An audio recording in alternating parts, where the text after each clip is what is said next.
all of this stuff, the whole deep state starts right here. Alan Dulles, who was the first director of the CIA, he was the station chief in Bern, Switzerland at the time.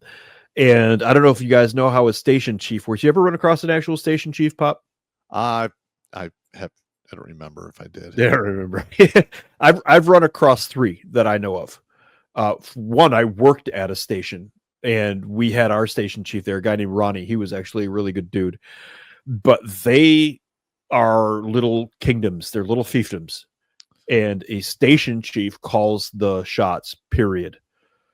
There was one in Bolivia that was insane, and the guys were like, stay in your room at night.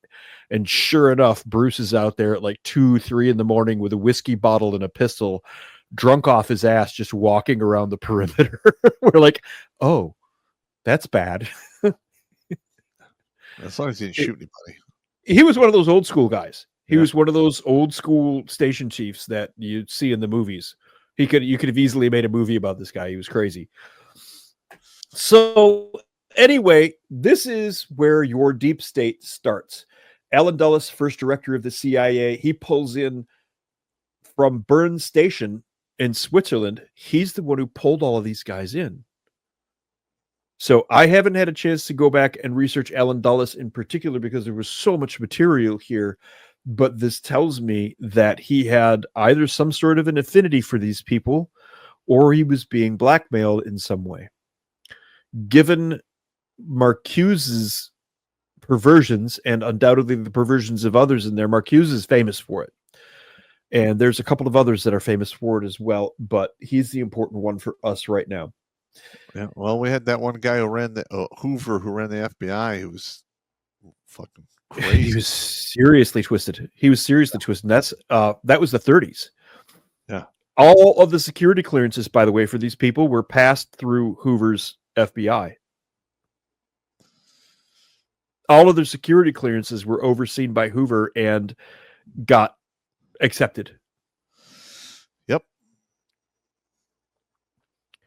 So when all of these people become the intelligence source for the whole nation, and then they've got all of their friends back over here at the Frankfurt School where they're creating all of that there, and then they're radicalizing everybody in the schools. You come down here, you get the new left and second generation of the Frankfurt School in the 60s and the 70s.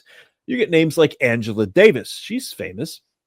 Douglas Keller, you might not know him. These are UCLA, UC San Diego University, Simon Fraser University, Cornell, Princeton. Okay, wow. These guys are everywhere. The Ivy League traitors, and they're doing this on purpose. They're not traitors. They came from somewhere else. They're infiltrators. Okay. A traitor, to betray, you must first belong. Fair enough. That's literally the definition of traitor.